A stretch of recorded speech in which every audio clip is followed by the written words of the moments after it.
Mas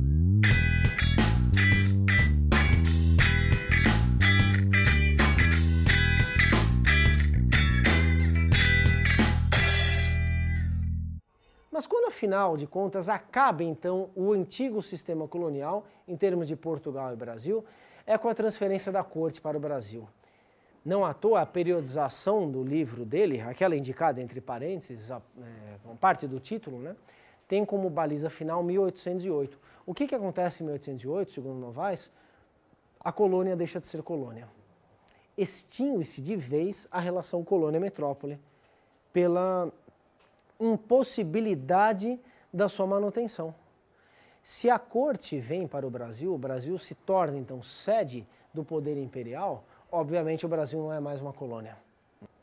Isso não traz de imediato, né, a oficialização da separação entre Portugal e Brasil, mas cria as condições posteriores, imediatamente posteriores, para que isso se realize.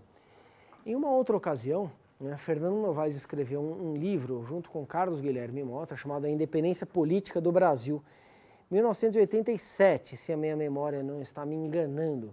E aí eles procuram então desenvolver uma caracterização do processo de independência como possibilidade aberta pela resolução da crise do antigo sistema colonial.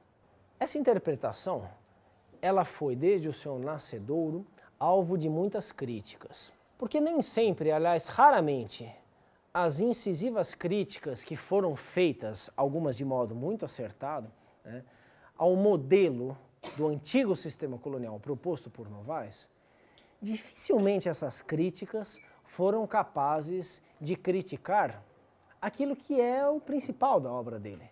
Ou, pelo menos, o ponto de partida da obra dele, não cronologicamente, mas sim na consecução do pensamento do autor, que é a crise do antigo sistema colonial. É interessante perceber, então, como as críticas feitas à crise do antigo sistema colonial, em geral, não são críticas feitas ao antigo sistema colonial, e vice-versa. Agora, como criticar uma coisa sem, então, seguir com as implicações dessa crítica para outra coisa, né? O pensamento aí é um. Se o autor pretendeu explicar, né, as duas coisas, as críticas devem levar em conta, repito, as implicações de si mesmas dessas críticas, né, para outros aspectos dessa arquitetura de pensamento, porque é um pensamento coeso e coerente. Assim sendo, né, autores como, por exemplo, João Fragoso e Manolo Florentino, que foram dos mais influentes, né, dos mais capazes, então, de elaborar de modo sistemático e modelar críticas às proposições de Novaes acerca do antigo sistema colonial, né, até o momento silenciaram de maneira, enfim, incrível sobre o que Novaes pretendeu ser a crise do antigo sistema colonial. A principal obra do João Fragoso, por exemplo, Homens de Grossa Aventura, de 1992, ela revelou coisas muito importantes sobre a complexidade da economia colonial, que não eram compatíveis, essas complexidades, né, as complexidades, não eram compatíveis com uma série de pressupostos do modelo de Fernando Novaes. Em algumas coisas, então, João Fragoso tinha razão, né, tem razão. Ou seja, há uma acumulação de capitais na própria colônia numa escala nada desprezível, há atividades comerciais que são lucrativas e que não envolvem diretamente, né, a lucratividade metropolitana, que não são controladas diretamente pela metrópole, algumas nem indiretamente. Ou seja, há toda uma realidade de acúmulo de capitais na própria colônia que precisa ser levada em conta para a história dessa colonização. Perfeito, isso foi sem dúvida nenhuma uma contribuição historiográfica muito importante, muito influente. No entanto, na obra do Fragoso, que vai na sua periodização até as primeiras décadas do século XIX, né, a independência do Brasil não existe, né? Os grandes movimentos na esfera da política, na esfera dos projetos políticos, eles são desprezados na obra do Fragoso. São indicativos econômicos, são realidades econômicas, eventualmente sociais, num sentido mais restrito, as consideradas pelo Fragoso. mas nós não temos nada ali de inovador e de consistente sobre a vinda da corte e o processo de independência. No livro de 1993, de João Fragoso, com Manolo Florentino, também um livro muito importante, inteligente, muito influente, chamado O Arcaísmo como Projeto, os dois autores, então, construíram um modelo de interpretação da realidade colonial que eles pretenderam alternativo ao modelo, para eles, dominante do antigo sistema colonial elaborado por Fernando Novaes, seguindo uma tradição de Celso Furtado, de Caio Prado, né? O arcaísmo como projeto pretende, então, ser uma substituição necessária como um modelo complexo de explicação da realidade colonial ao modelo de Novaes, de Furtado e de Caio Prado, né? A base desse modelo, então, é a presunção de que a realidade colonial ela tem uma determinação econômica muito menor do que pretendeu o modelo supostamente hegemônico e dominante, né?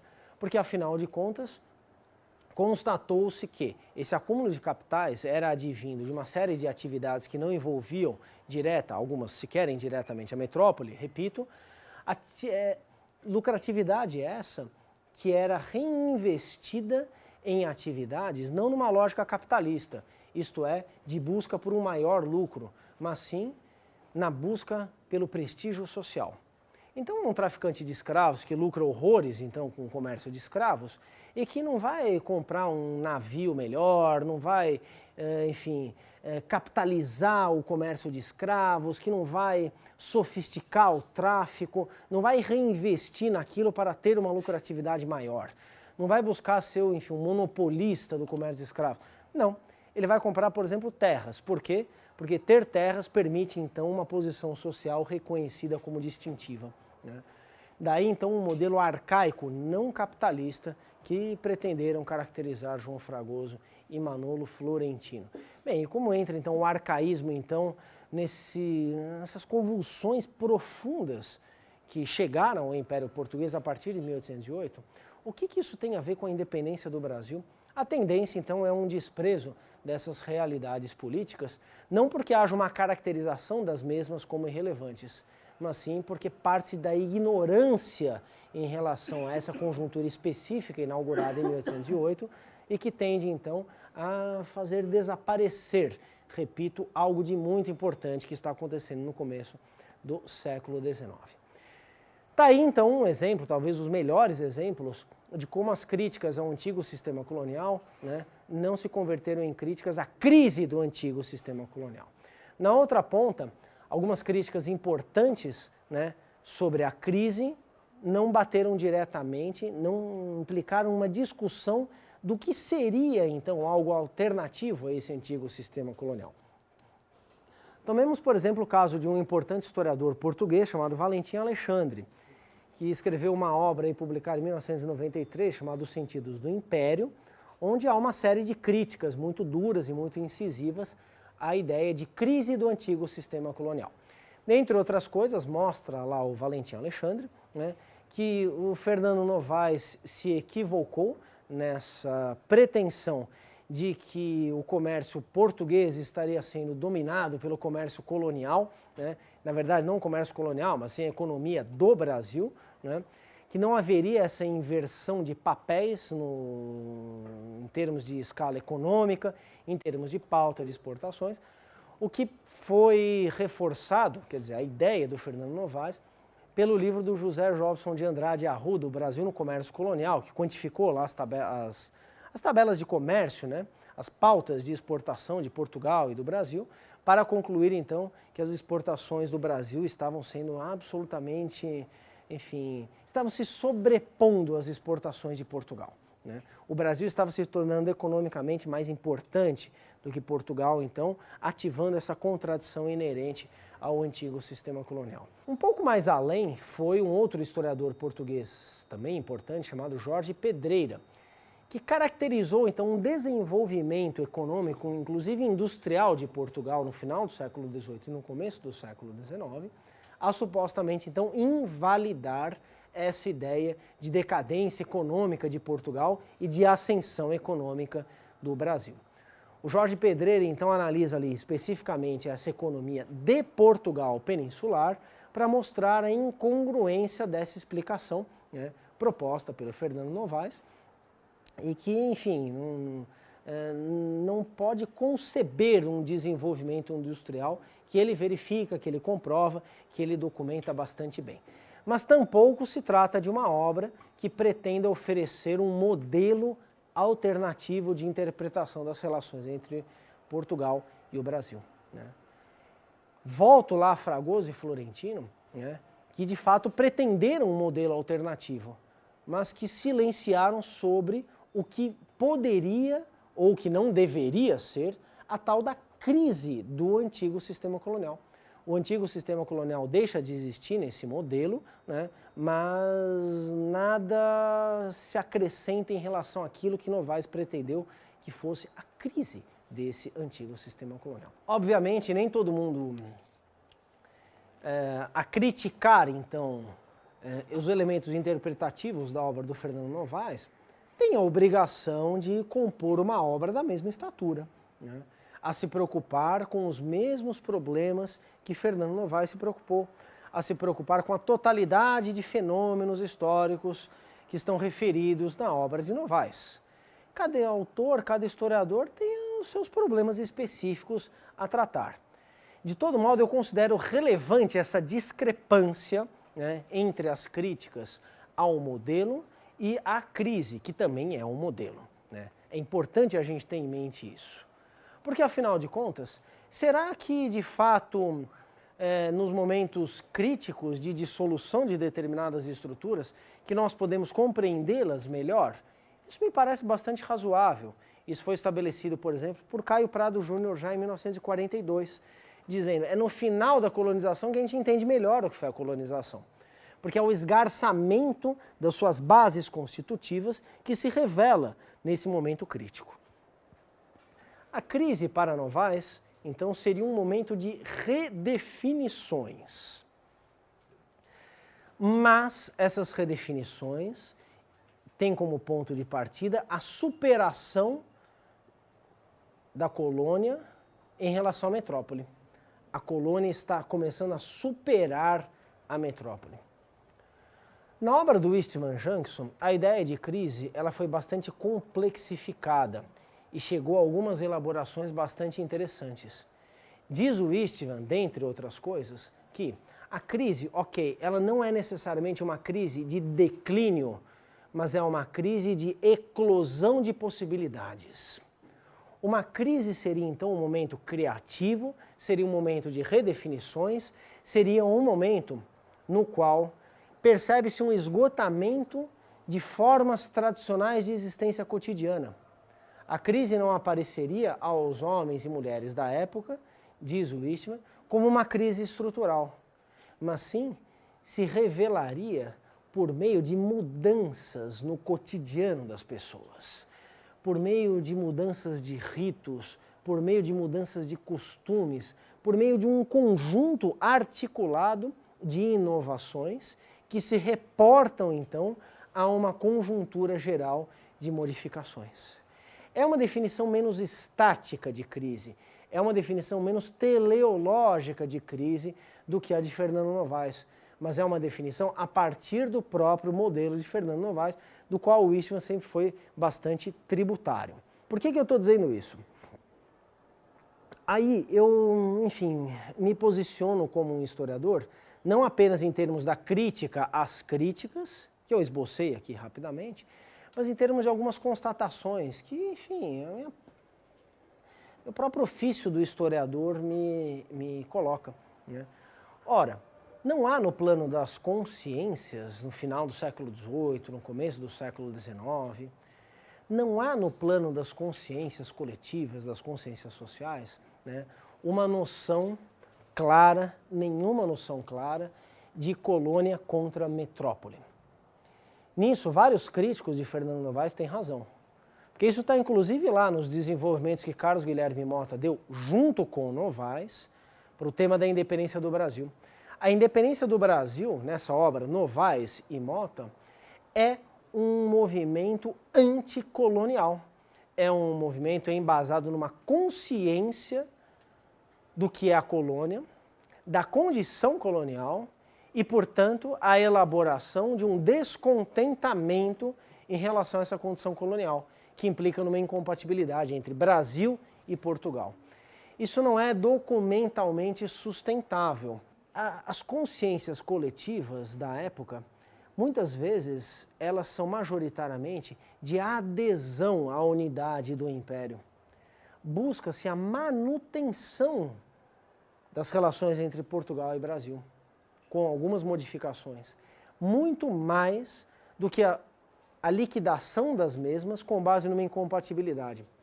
A gente procura, então, na documentação e não encontra uma consciência colonial, que seria uma protoconsciência nacional brasileira, né? Que foi que muitos autores afirmaram tratar-se movimentos políticos a partir da Inconfidência Mineira, né? Isso não ocorre. O que ocorre? Uma complexificação da conjuntura que permite a eclosão de diversos projetos futuros. Projetos de resolução de uma crise que, sem dúvida nenhuma, se constata. Quer dizer, é uma crise como uma pluralidade de possibilidades de relação de futuro, né? Essa pluralidade de possibilidades, então, cria alternativas impensáveis até então.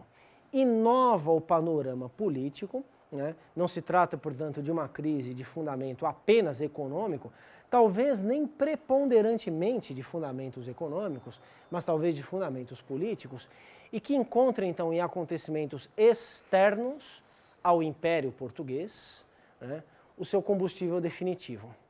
Porque, afinal de contas, se Napoleão não tivesse invadido Portugal em 1807, a corte não teria vindo para o Brasil.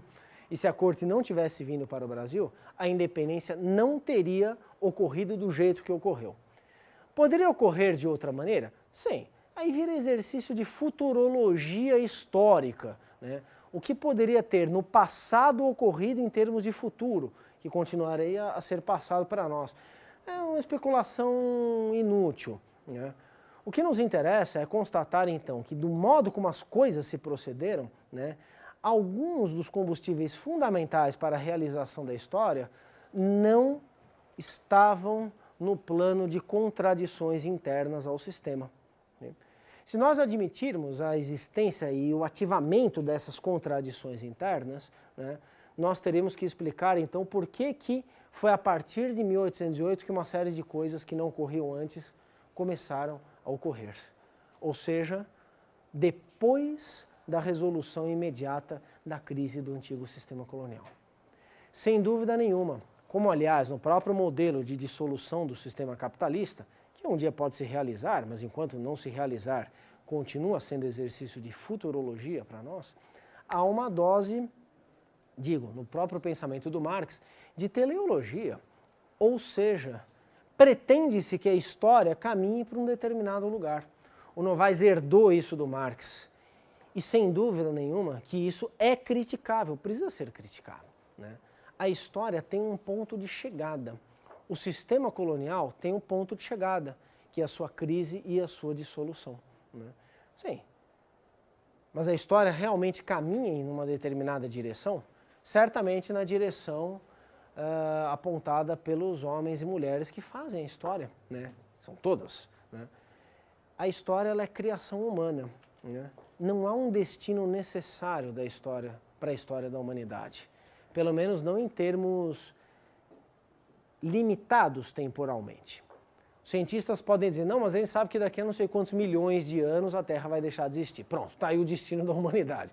Tudo bem, é só uma questão astronômica, né? Sim, porque todos os astros deixam de existir, sim, mas a gente não sabe exatamente se vai acontecer isso. A gente não tem como afirmar cabalmente que o ponto de chegada de um processo histórico será determinado, ponto, né?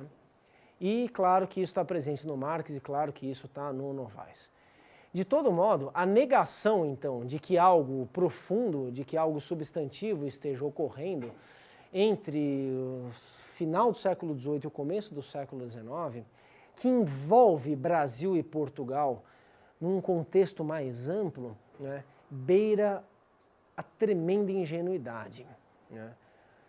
Se as contradições não estão ali atuando, como então explicar esses movimentos políticos? Uma saída é explicá-los isoladamente, tentar explicá-los isoladamente. Mas hoje em dia a pesquisa histórica caminha para a profunda integração entre esses movimentos. Me refiro ao que ocorre no Brasil, ao que ocorre dentro do Brasil, com o que ocorre no Caribe, com o que ocorre nas colônias inglesas, desde 1776, o que ocorre na França, em 1789 em diante, o que ocorre em toda a América Espanhola, o que ocorre na própria Espanha. Sim, se tudo isso está de alguma forma ligado, sem dúvida nenhuma há uma unidade nisso daí, nós temos que entender algo dessas formações imperiais que estão entrando em colapso, algumas das quais já entraram em colapso anteriormente. Sem a compreensão disso, dificilmente entenderemos a complexidade desses movimentos revolucionários, dessa era das revoluções. Só que há uma dissociação crescente entre a historiografia desse momento e a historiografia da colonização. É incrível como uma coisa dificilmente dialoga com a outra. E aí, o que recuperar então de uma obra clássica como Novaes? O grande escopo temporal da análise. Sem dúvida nenhuma, aí a gente entende coisas que a imensa maioria das obras atualmente são incapazes de entender, são incapazes de explicar por conta da sua hipertrofia temática, espacial e temporal. Se algum de vocês se meter aí, então, pelas veredas da história da colonização portuguesa da América, né, vocês vão se deparar necessariamente em algum momento, porque isso ainda está longe de deixar de existir, com percepções maniqueístas da historiografia do tema, né?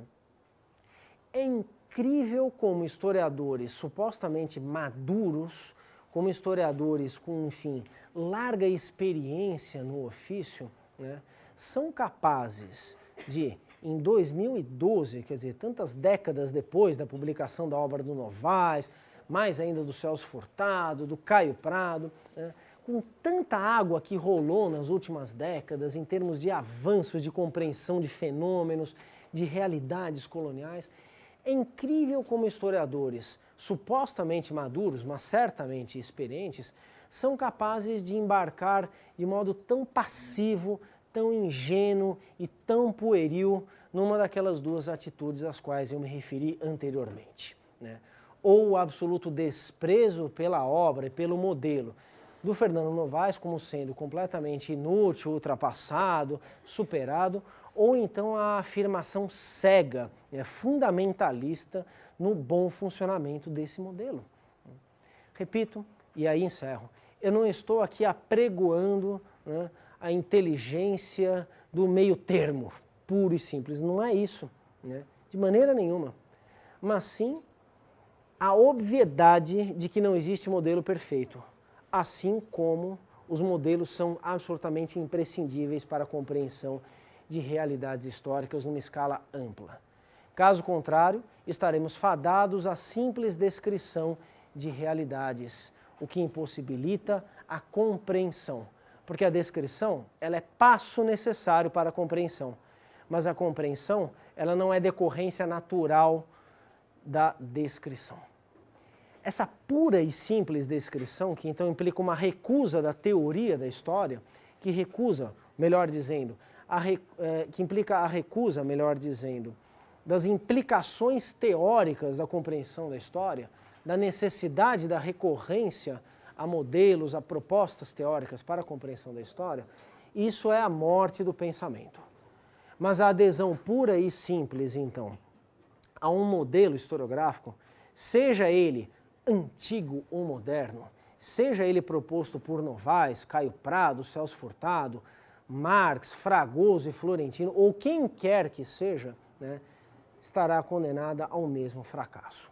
Vocês têm que ter isso em mente, porque a gente constrói as nossas formas de pensar a história, forjando as nossas interpretações com base naquilo que foi feito anteriormente, mas jamais repetindo tal qual o que foi feito anteriormente. Existem igrejas do antigo sistema colonial, existem igrejas do arcaísmo como projeto, e existem, enfim, jovens historiadores que embarcam nesse embrutecimento intelectual, né? E tem alguns até mais, enfim, grotescos ainda, que pretendem que exista uma escola paulista da história colonial, né? Encampada por Fernando Novaes, rivalizada com uma história colonialista do Rio de Janeiro, ou carioca, ou fluminense. Isso é absolutamente tosco, isso é de uma mediocridade completa, de uma indigência intelectual absoluta. Vocês podem vir a topar com esse tipo de maniqueísmo lá na frente. Talvez vocês se lembrem, então, desta pequena aulinha que estamos tendo aqui, que talvez tenha dito alguma coisa de útil para vocês. Tá bom. Pessoal, leiam o livro do Novaes inteiro, tudo bem? Moralmente, vocês deveriam ter o diploma interditado lá no final, caso não tivessem lido o Novaes inteiro. Tudo bem? Valeu!